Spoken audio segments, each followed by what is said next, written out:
मत बुरे कर्म कर बंदे, मत बुरे कर्म कर बंदे, मत बुरे कर्म कर बंदे, मत बुरे कर्म कर बंदे, वरना पछताएगा भगवान की नजर से तू बच नहीं पाएगा, भगवान की नजर से तू बच नहीं पाएगा।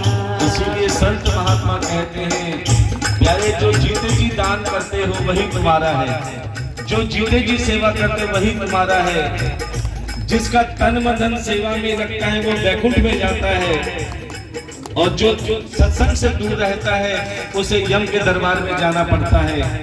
और क्या होता है वहां पर, जब जाएगा तू बंदे यम के दरबार में, यम के दरबार में, जब जाएगा तू बंदे यम के दरबार में, यम के दरबार में, ना बने हिमाती तेरा कोई संसार में, कोई संसार में, ये कुटुंब कबीला तेरा, ये कुटुंब कबीला तेरा, ये कुटुंब कबीला तेरा, ये कुटुंब कबीला तेरा, ना तुझे बचाएगा भगवान की नजर से तू बच नहीं पाएगा, भगवान की नजर से इसलिए उठाइए अपने हाथों पर बोलेंगे, मत बुरे कर्म कर बंदे, मत बुरे कर्म कर बंदे, मत बुरे कर्म कर बंदे,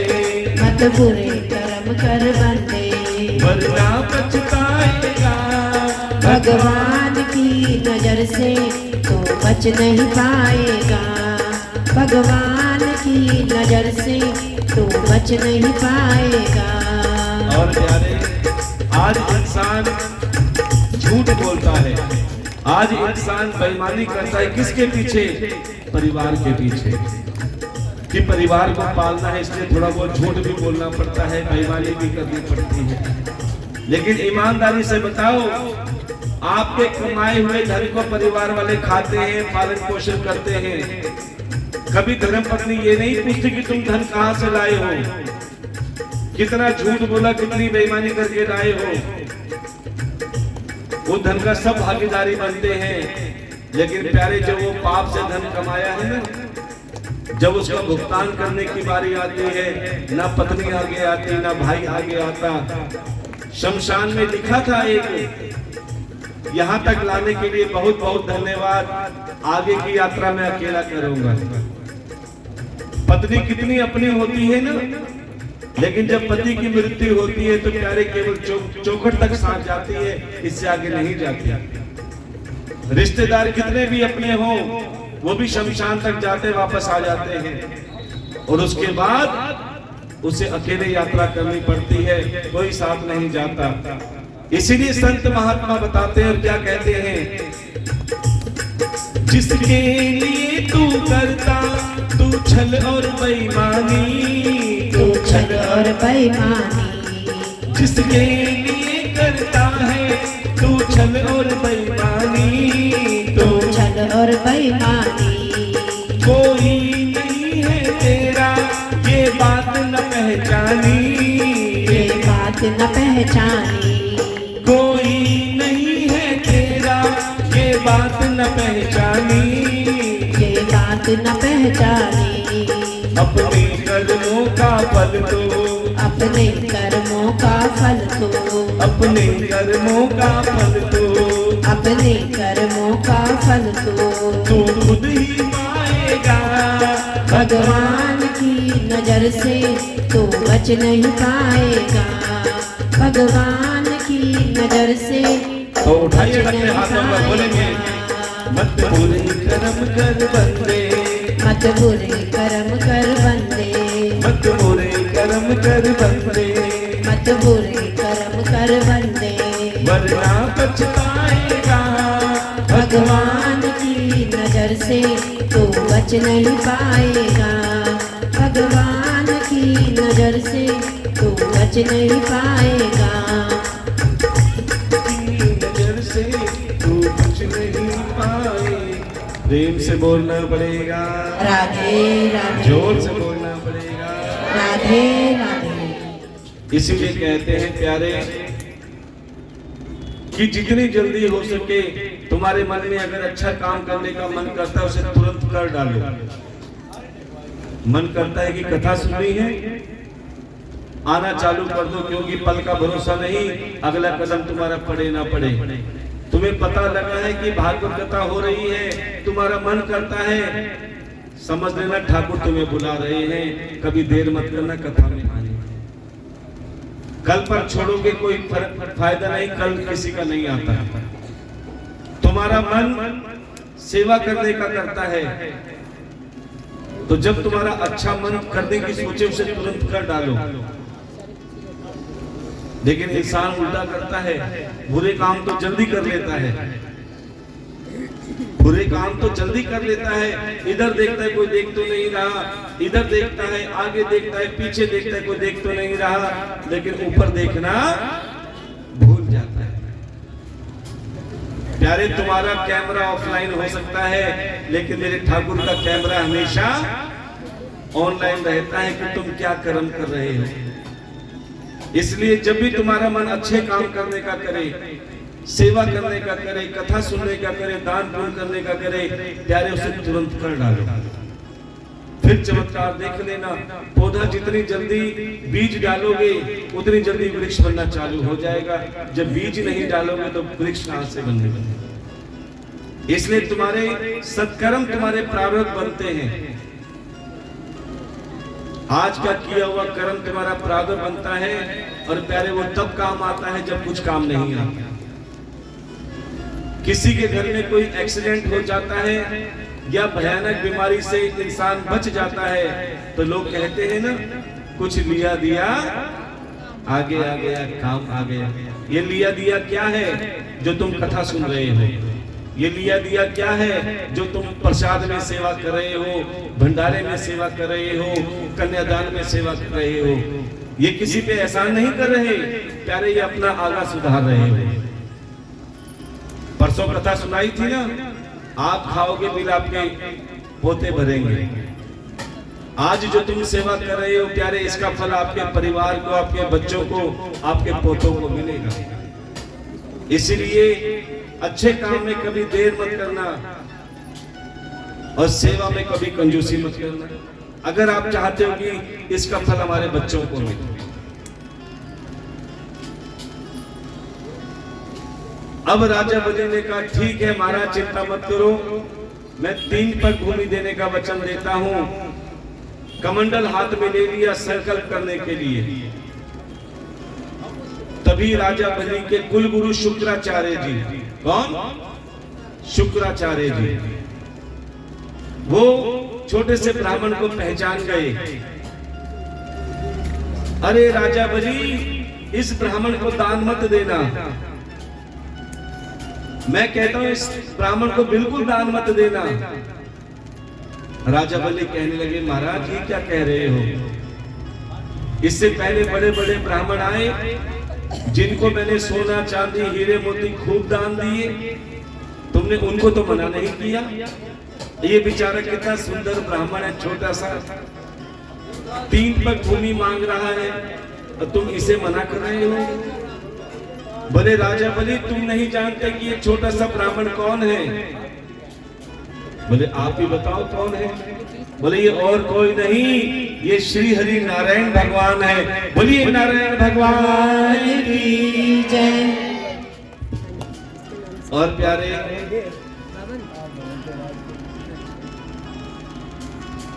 ये और कोई नहीं, श्री हरि नारायण भगवान है।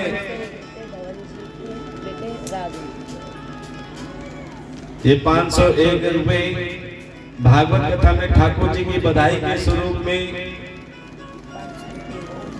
राज जी ने दिए हैं। फिर ये जोरदार ताली में स्वागत करेंगे। कहते हैं जो अपने हाथों से छूट जाए प्यारे, वही अपना है जो सत्कर्म के लिए हो। इसलिए कहते हैं भागवत कथा में ये तुम्हें मौका मिलता है कि जो जीवन भर नहीं कर पाए प्यारे, वो 7 दिन में सेवा कर लेना, तुम्हें जीवन भर करने की कुछ जरूरत नहीं। ये तुम कुंभ के मेले में आए हो, 4 धाम की यात्रा करने आए हो, 84 कोस की परिक्रमा का फल प्राप्त होता है जो आप भागवत कथा में आते हो, जो भागवत कथा में सेवा करते हो। अब शुक्राचार्य जी कहने लगे ये कोई साधारण ब्राह्मण नहीं, ये वो श्री हरि नारायण भगवान है जिनके पास तीनों लोगों का संसार मांगने जाता है, और आज वही नारायण भगवान तुम्हारे पास मांगने आए हैं। मैं कहता हूं उसे दान मत देना। अब तो राजा बलि कहने लगे शुक्राचार्य जी एक बात बताओ, जिस नारायण के पास पूरा संसार मांगने जाता है आज वही नारायण मेरे पास मांगने आए हैं और तुम कहते हो कि मैं इसे दान ना दूं? अरे मैं अपना तन मन धन सब कुछ दे दूं तो भी कम है, क्योंकि मैंने आरती में भी सुना है क्या, तन मन धन सब है तेरा, स्वामी सब कुछ है तेरा, तेरा तुझको अर्पण, तेरा तुझको समर्पण, क्या लागे मेरा। ओम जय जगदीश हरे। कि तन मन धन सब कुछ तेरा, तेरा तुझको अर्पण, क्या लागे मेरा। अरे लगता तो तब जब हम लेकर आते, ये सब कुछ ठाकुर ने ही तो दिया है। जब हम ठाकुर की चीज ठाकुर को अर्पण करते हैं तो भगवान बड़े प्रसन्न होते हैं, बोले तूने मेरी चीज मुझे अर्पण की है ना, तेरे को और भंडार भरने में कोई कसर नहीं छोड़ूंगा। भगवान उसके किसी न किसी रूप में ना जाने कितने भंडार भरते हैं। अब शुक्राचार्य ने देखा वे राजा बलि मानने को तैयार नहीं, ये तो दान देकर रहेंगे। जैसे ही संकल्प के लिए कमंडल में जल नीचे गिरने वाला था तभी चमत्कार हुआ। क्या शुक्राचार्य जी गंगा जल के कमंडल के नलके में जाके बैठ गए, गंगा जल को रोक दिया, क्योंकि गंगा जल गिर गया तो संकल्प पूरा हो जाएगा। देखो दान देने वाला भी तैयार, दान देने वाला भी तैयार। क्या दान देने वाला कौन? राजा बलि। लेने वाले कौन? नारायण भगवान। और रोक कौन रहा है? शुक्राचार्य। देखो जो दान देने वाले और लेने वाले के बीच में अड़ंगे डालते हैं ना, कई ऐसे होते हैं, ध्यान देना, खुद तो कथा में आते नहीं, खुद तो कथा में आते नहीं, पड़ोसन का मन कर रहा है, अरे भान चल कथा में चलते हैं। वो क्या कहते हैं, क्या करेगी कथा में, चल यहाँ बैठ चाय पीते हैं, 4 दिनों की बातें करेंगे। खुद तो आते नहीं, उनको भी रोक देते हैं। तो भगवान उनको क्या समझते हैं, ध्यान देना। जैसे गंगा जल नहीं गिरा, छोटे से ब्राह्मण कहने लगे राजा बलि, लगता है तुम्हारे गंगा जल के कमंडल के नलके में कचरा फंस गया है। कचरा कौन? शुक्राचार्य।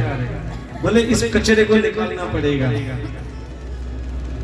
तभी उस ब्राह्मण ने क्या किया, एक तिनका लिया, बिल्कुल निशाना साधा, और नलकी पे जैसे ही मारा, नलकी में कौन बैठे थे? शुक्राचार्य। वो सीधा तिनका शुक्राचार्य जी की एक आंख में लगा। अब एक आंख का गोविंदाय नमो नमः हो गया। अब शुक्राचार्य जी जमीन पे और गंगा जल हाथ में। जैसे गंगा जल हाथ में गिरा, संकल्प पूरा हो गया। जैसे ही संकल्प पूरा हुआ, फिर चमत्कार हुआ। क्या जो छोटे से ब्राह्मण के रूप में आए थे ना, वो धीरे धीरे इतने विराट हो गए, इतने विशाल हो गए। जो छोटे छोटे पैर थे वो इतने विराट, इतने विशाल हो गए। एक पग में पूरी धरती नाप ली, दूसरे पग में पूरा ब्रह्मांड नाप लिया।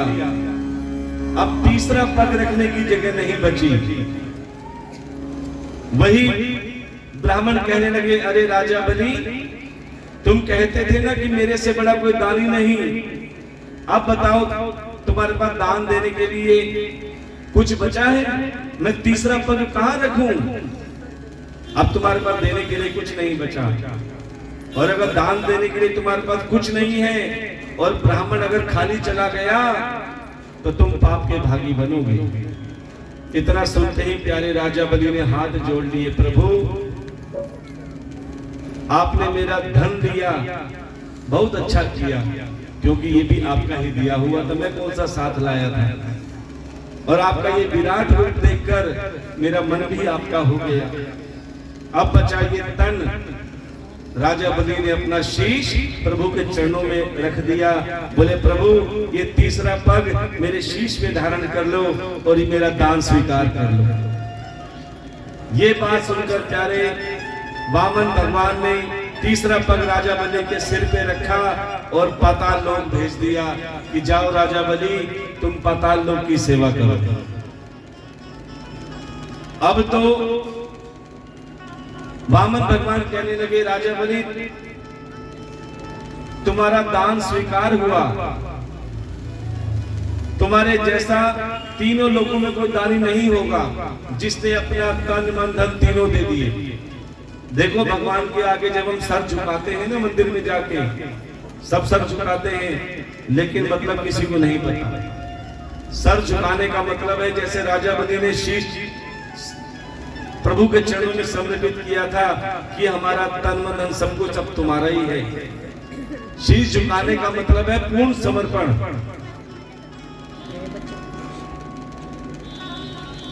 अब वामन भगवान राजा बलि से कहने लगे, राजा बलि अब मांगो क्या मांगते हो? तब वामन भगवान कहने लगे, प्रभु अब मुझे कुछ नहीं चाहिए। बोले क्यों? बोले जब मेरे पास सब कुछ था तो मैं बहुत गरीब था। क्यों? क्योंकि उस समय मेरे अंदर अहंकार था, अभिमान था, मैं थी। और गरीब क्यों था? क्योंकि मेरे साथ मेरा ठाकुर नहीं था। कहते हैं जहां मैं होता है वहां हरि नहीं होते। आज मेरे पास कुछ नहीं है लेकिन मैं सबसे बड़ा धनवान हूं। क्यों? क्योंकि आज मेरे अंदर मैं नहीं है तो मेरा भगवान मेरे सामने है। बोलिए श्री हरि नारायण भगवान की जय। बोले फिर भी मांगो तो सही, क्या मांगते हो? बोले प्रभु देना ही चाहते हो ना। प्यारे अगर वो आप मांग लोगे तो प्यारे कभी आप गरीब नहीं होगे। क्या कहने लगे राजा बलि? बड़े भाव से बोलेंगे, कन्हैया ओ कन्हैया, कन्हैया ओ कन्हैया, कन्हैया तेरी मेहरबानी रहे जब तक ये मेरी जिंदगानी रहे, जिंदगानी रहे कन्हैया। बोलो ना, ओ कन्हैया, कन्हैया, ओ कन्हैया।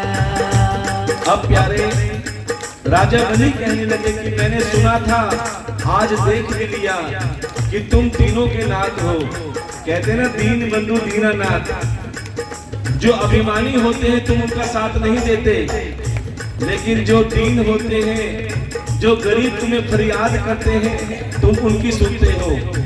और ये हमारा खुद का एक्सपीरियंस है। बड़ी बड़ी कथाओं में केवल व्यापार होता है, ध्यान देना, कड़वी बातें लेकिन सत्य है। लेकिन हम प्राप्ति के लिए नहीं आते।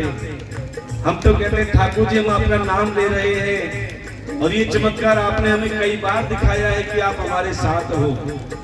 तब से हम कहते हैं सबको, क्या हम गरीबों का तू है सहारा, हम गरीबों का तू है सहारा, हम गरीबों का तू है सहारा, हम गरीबों का तू है सहारा। वरना दुनिया में कौन हमारा, वरना दुनिया में कौन हमारा।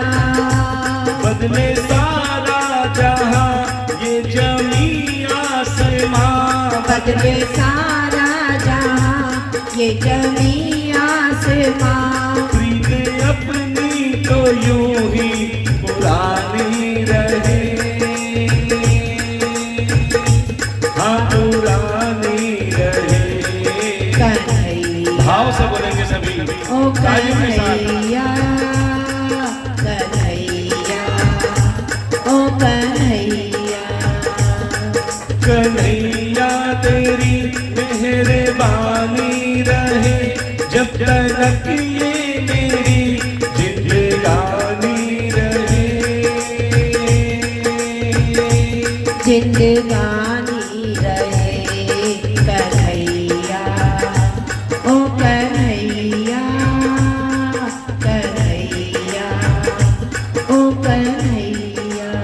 और प्यारे, अगर आप चाहते हो कि कन्हैया हमारा साथ दे, तो तुम्हें एक छोटा सा काम करना है कि जो भी काम करो कन्हैया का नाम लेके करना कि कन्हैया ये कार्य मेरा नहीं, ये तेरा है, क्योंकि हम भी तेरे, हमारा हर कार्य तेरा है।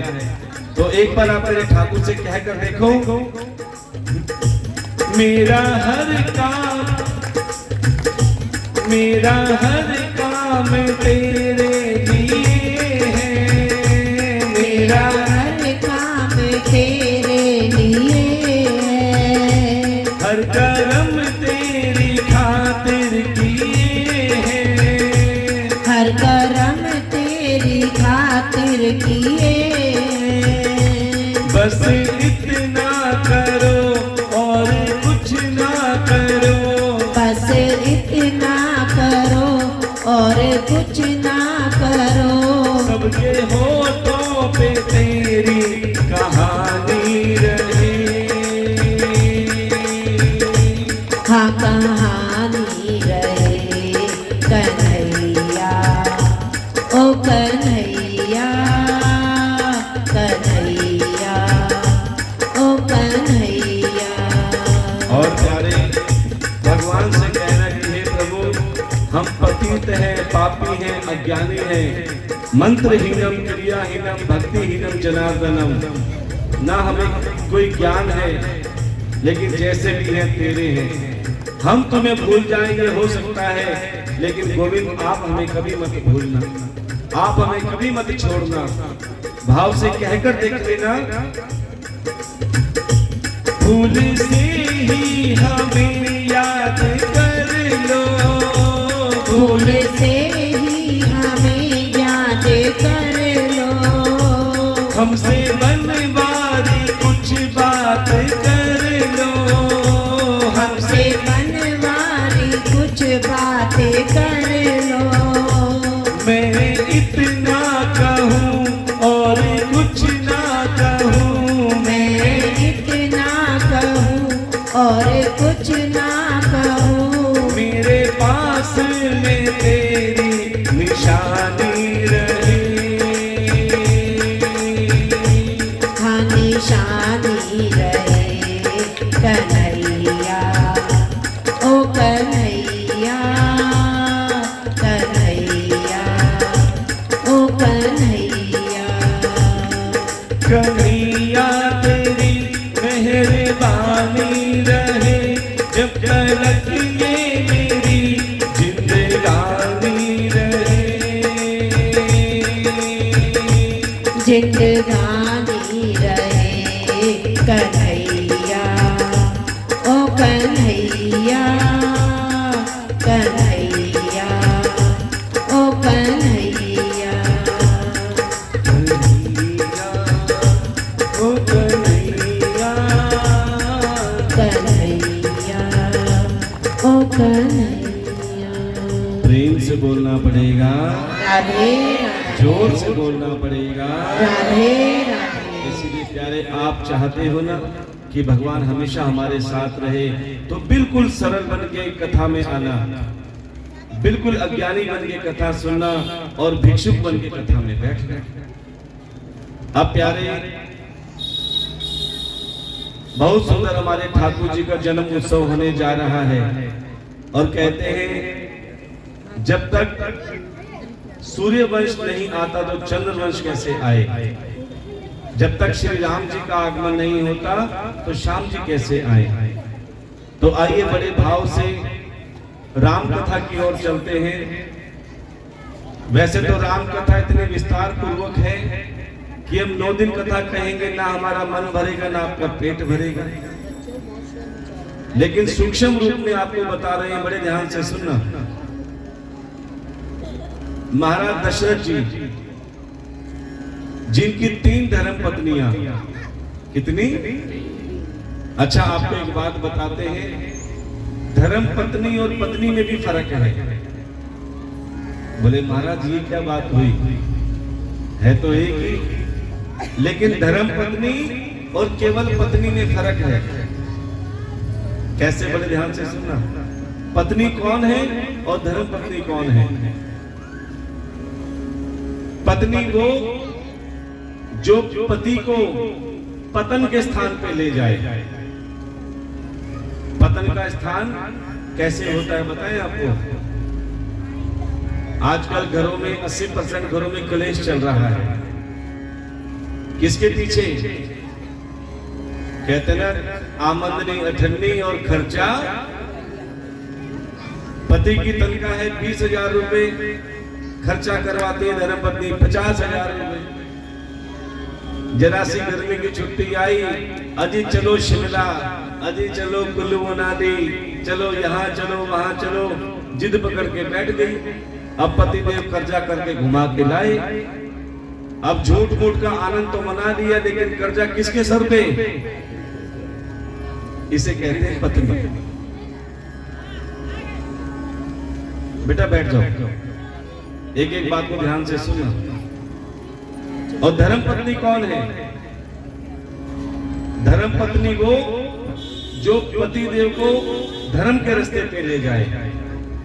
अजी चलो मंदिर चलते हैं, चलो कथा में चलते हैं, चलो तीर्थ करने चलते हैं, चलो भगवान के द्वारकाधीश चलते हैं, उज्जैन चलते हैं। ये बच्चे जो अभी पीछे आए हैं ना, बिल्कुल शांत होके बैठे, और इधर ये बच्चे हैं, सबको बाहर कर देंगे अगर आप आवाज आई तो, ठीक है? अच्छा कईयों के पति देव कैसे हैं आपको बता देते हैं, शायद आपके भी ऐसे हों। अरे भगवान मेरे पास समय नहीं है, तुझे जहां जाना है। होता है ना कईयों के ऐसे, मेरे पास टाइम नहीं है। हाँ तुझे मैं मना करता नहीं, तू चाहे भागवत में जा, कीर्तन में जा, सत्संग में जा।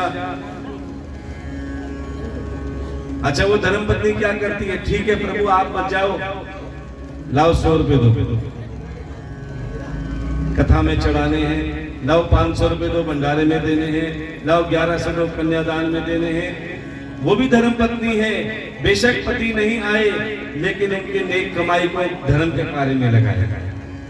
ध्यान से समझना इस चीज को कि जो आप सेवा करते हो वो कहां से? वो भी तो पति देती है ना, तो आप भी धर्म पत्नी हो। तो ये पति और धर्म पत्नी, पत्नी और धर्म पत्नी समझ में आ गई आपको? अच्छा अब आपसे पूछते हैं, महाराज दशरथ जी की 3 धर्म पत्नी, एक कौशल्या जी, दूसरी कैकेयी जी और तीसरी सुमित्रा जी। ऐसे ही कलयुग में भी धर्म पत्नी है। जैसे महाराज दशरथ जी की है ना, उनकी तो 3 धर्म पत्नी है, लेकिन आज 3 भाव वाली धर्म पत्नी है। धर्म पत्नी तो एक है, लेकिन भाव 3 है। अब कौन कौन से भाव वाली हैं? तीनों तरह की धर्म पत्नी यहाँ बैठी हैं। अब जिसका नंबर आएगा वो हाथ उठाएंगे, ठीक है? तीनों के नंबर रख लेते हैं। 1 नंबर वाली धर्म पत्नी, 2 नंबर वाली धर्म पत्नी और 3 नंबर वाली धर्म पत्नी। अब जैसे जैसे बताएं वैसे वैसे हाथ उठाना। सबसे पहले चलते हैं 1 नंबर वाली धर्म पत्नी। कैसी होती है 1 नंबर वाली धर्म पत्नी? बड़े ध्यान से सुनना। पतिदेव सुबह काम पे गए,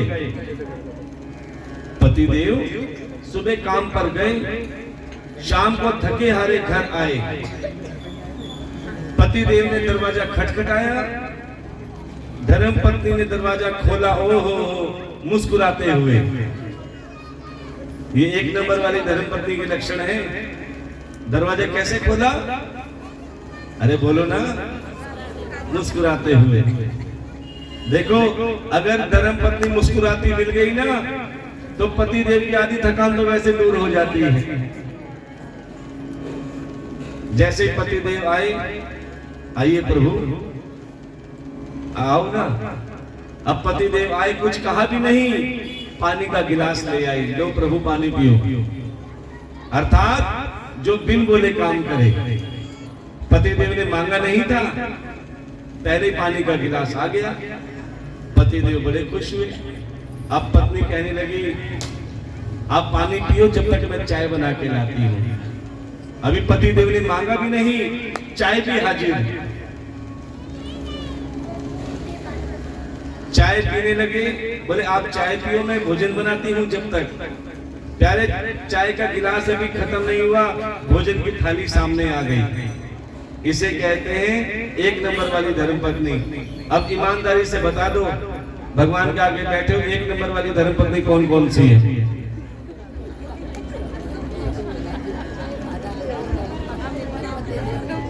जोरदार तालियों में स्वागत करेंगे। चलो एक हाथ तो उठा, चलो कोई बात नहीं। अब 2 नंबर वाली ढूंढते हैं, शायद 2 नंबर का हाथ उठ जाए। अब 2 नंबर वाली धर्मपत्नी कैसी होती है, बड़े ध्यान से सुनो। अब पति देव काम पर गए, थके हारे शाम को घर आए, दरवाजा खटखटाया। अब पत्नी ने दरवाजा खोला। 1 नंबर वाली कौन सी थी? कैसी मिली? 1 नंबर वाली कैसी थी? मुस्कुराते हैं। अब 2 नंबर वाली उदास, बिल्कुल उदास मन से दरवाजा खोला। अब पति देव कहते हैं, भगवान घर में सब ठीक तो है? क्योंकि पहले मुस्कुराती मिली थी तो टेंशन खत्म। अजी कुछ नहीं, तबीयत ठीक नहीं है, सर दर्द हो रहा है, आ जाओ आ जाओ। अब पति डरे सहमे आ गए।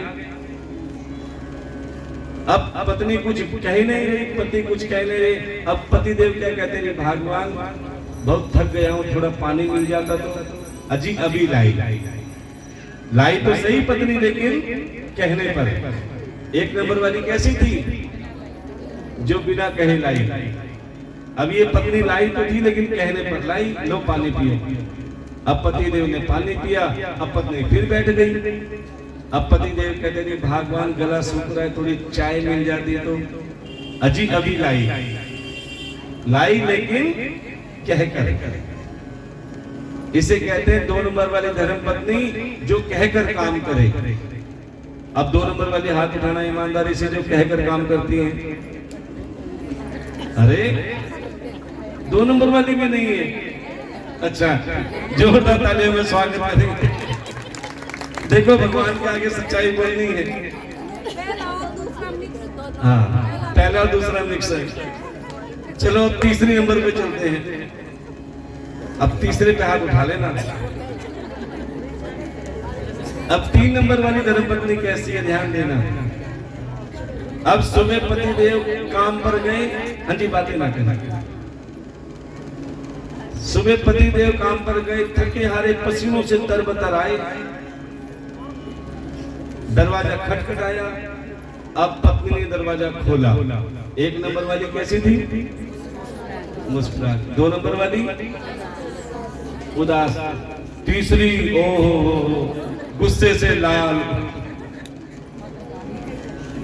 आंखें लाल करके खड़ी हुई। अब बेचारे पतिदेव तो डर गए। अरे भगवान क्या हुआ? बोले मैंने जो तुम्हें सामान की लिस्ट दी थी वो लाए? बोले भूल गया। बोले कर्म फूट गए मेरे, जो तुम जैसे पति मिले। मैं सारा दिन घर का काम करूं, ये करूं, वो करूं, इसकी सुनूं, उसकी सुनूं, सारा दिन लगी रहती हूँ। अब पति देव कहते हैं, भगवान घर भी आने दे, ये सारी शिकायतें करती रहेगी। बोले किसने मना किया, आ जाओ। अब बेचारे डरे डरे पति देव बैठ गए। बहुत देर तक तो पत्नी बड़बड़ाती रही। अब पति देव कहते हैं, भगवान गला सूख रहा है, थोड़ी पानी मिल जाता तो।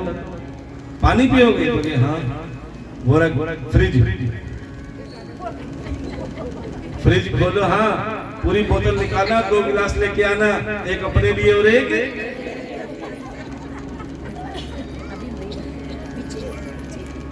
अब जैसे तैसे पति देव ने फ्रिज खोला, बोतल निकाली, 2 गिलास के लिए भगवान एक तू ले ले, एक मैं ले ले। अब पत्नी कहाँ शांत होने वाली थी। अब पति देव ने फिर डर के मारे बोला, अरे भगवान गला सूख रहा है, थोड़ा पानी मिल जाता, ओ चाय मिल जाती तो चाय भी पियोगे? बोले हाँ। बोले जाओ रसोई में,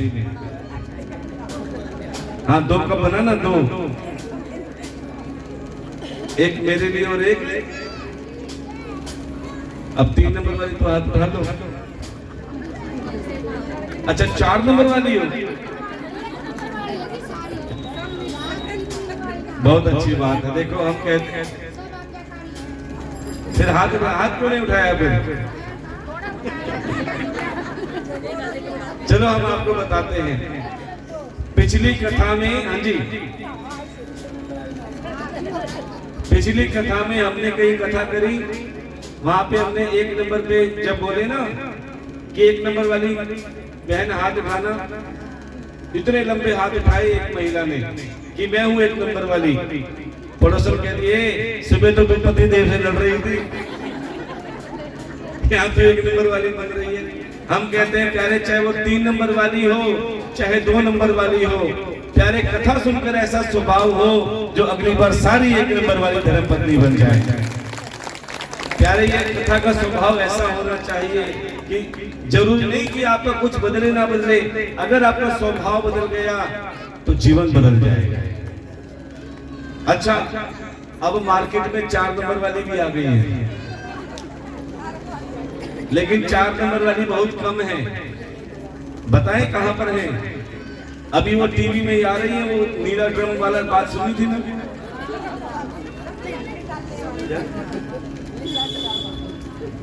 नीला ड्रम। तो सज्जनों, कहने का भाव ध्यान देकर सुनना कि महाराज दशरथ जी, जिनको श्राप लगा हुआ है, किसका?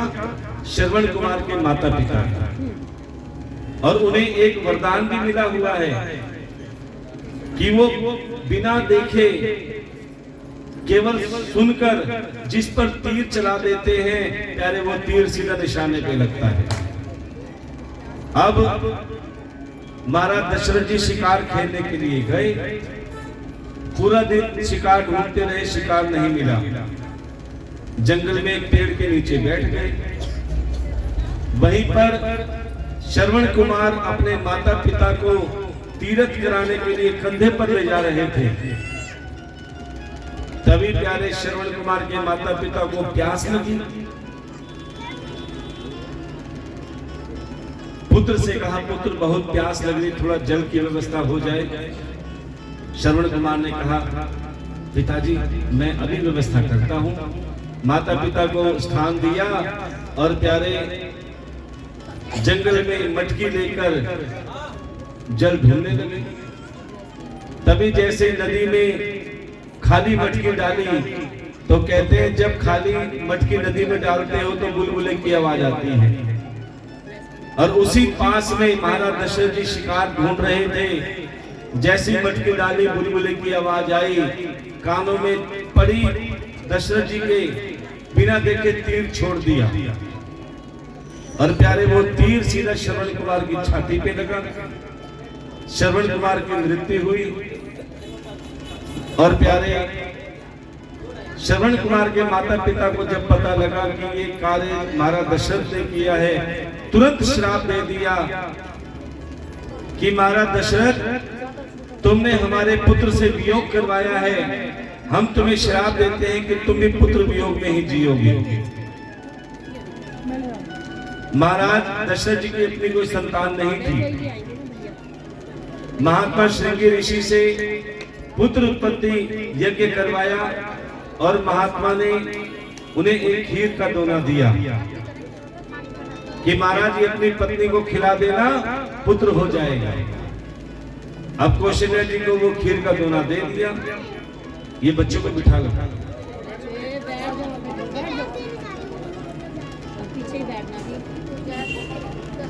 जैसे कौशल्या ने खीर को दोने में आधा खुद रखा, आधा कैकेयी जी को दे दिया। सुमित्रा जी कहने लगी, बहन मैं भी तो तुम्हारी प्रिय हूँ, जो भी आता है मिल बांट के खाते हैं। बोले चिंता मत करो, हमने तुम्हारे लिए भी सोच रखा है, हम तुम्हें अपने से ज्यादा देते हैं। तो आधे में आधा हिस्सा कौशल्या जी ने और कैकेयी ने अपने आधे में आधा हिस्सा, अर्थात 2 हिस्से सुमित्रा जी को दिए। जो कौशल्या जी के पास हिस्सा आया था, उनसे श्री राम जी का जन्म हुआ। बोले श्री रामचंद्र भगवान की जय। और जो कैकेयी जी के पास हिस्सा आया था, उनसे भरत भैया का जन्म हुआ। बोलिए भरत भगवान की जय। और जो सुमित्रा जी के पास 2 हिस्से आए, उनसे लक्ष्मण और शत्रुघ्न भैया का जन्म हुआ। और प्यारे यही चारों भैया नारायण रूप में अवतार लेकर आए। बोलिए श्री हरि नारायण भगवान की जय। अब प्यारे वही चारों भैया गुरुकुल में शिक्षा ग्रहण करने गए, और प्यारे शिक्षा ग्रहण करके आए। वही जनक राज ने अपनी पुत्री सीता का स्वयंवर रचा था, और ये शर्त रखी थी कि जो शिव के धनुष को खंडित कर देगा, उसके साथ में अपनी पुत्री सीता का विवाह कराऊंगा। बड़े से बड़े राजा महाराजा बलराजा आए, धनुष को हिला भी नहीं पाए। लेकिन जैसे ही विश्वामित्र जी की आज्ञा से श्री राम जी ने वो धनुष फूलों की तरह उठाया और प्यारे तिनके की तरह खंडित कर दिया। बोलिए श्री रामचंद्र भगवान की। अब प्यारे वही जनक राज जी ने अपनी पुत्री सीता का विवाह श्री राम जी से किया। अब श्री राम जी सियावर रामचंद्र बन गए। बोलिए सियावर रामचंद्र भगवान की जय। अब प्यारे वही कैकेयी जी ने 14 वर्ष का वनवास मांगा, और राम लखन सीता जी वनवास में गए। और वही वनवास में रावण ने सीता का हरण किया, और प्यारे वानरों की सहायता से हनुमंत जी ने लंका जलाई, और उसके बाद श्री राम जी ने रावण का वध किया। और जैसे राम जी रावण के पुष्पक विमान में वापस अयोध्या आए, तो कौशल्या जी ने पूछा, पुत्र रावण को किसने मारा? बोले रावण को मैंने मारा। बोले रावण को तुमने मारा? बोले रावण को मैंने नहीं, रावण को उसकी मैंने मारा, अर्थात अहंकार ने मारा। इसीलिए कहते हैं प्यारे, अपने मन में कभी भी अहंकार मत लाना, अभिमान मत लाना। तो आइए चलते हैं ठाकुर जी के विशाल जन्म उत्सव की ओर। प्राचीन काल में सूर्यवंशी सूरसेन राजा थे, जिनके पुत्र वसुदेव जी, जिनका विवाह देवकी के साथ हुआ, और उनके चाचा उग्रसेन, जिनका लड़का कंस, जो अपने रथ पर देव लेकर